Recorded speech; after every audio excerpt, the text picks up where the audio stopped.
personal na nagsorry si DILG Chief John Vic Remulla sa lalaking natikitan dahil topless na naghahalo ng semento sa labas lang ng kanilang bahay. May pakonsuelo rin si Remulla sa kanyang pamilya. Ang detalye sa agenda report ni Edwin Balasa ng Abante. Si Interior Secretary John Vic Remulla na mismo ang pumunta kay Johnny Lacchino, ang nag-viral laubad na lalaking nagpapala habang naghahalo ng semento sa labas ng kanilang bahay sa Barangay Addition Hills sa Mandaluyong. Tinikitan siya at pinagmulta na 500 piso alinsunod sa Safer Cities Initiative ng DILG. Humingi ng paumanhin ang kalihim kay Johnny at sa kanyang pamilya.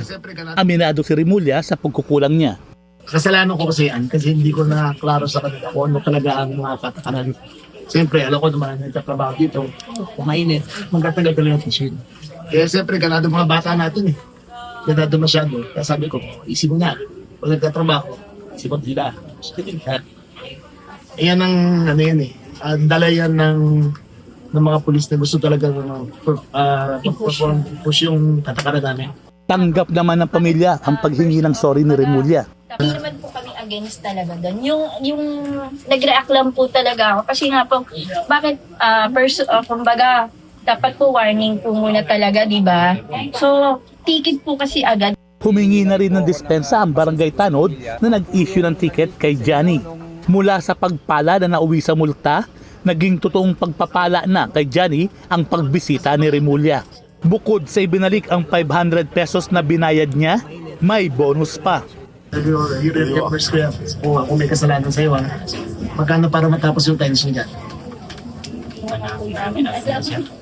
Sige, ako na magbibigay sa inyo. May paalala naman ang NCRPO sa mga nagpapatupad ng Safer Cities Initiative. In the implementation of ordinances, dapat andun yung compassion at saka common sense sa pag-implement po. Nasa mahigit 72,000 na ang nahuling lumabag sa mga ordinansa sa buong Metro Manila simula nang ikasa ang Safe Cities Initiative nitong April 6.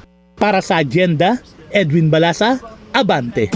Manatiling nakatutok sa Bilyonaryo News Channel. Sumubaybay sa aming social media accounts at mag-subscribe sa aming YouTube channel para sa mga eksklusibong balita at storya.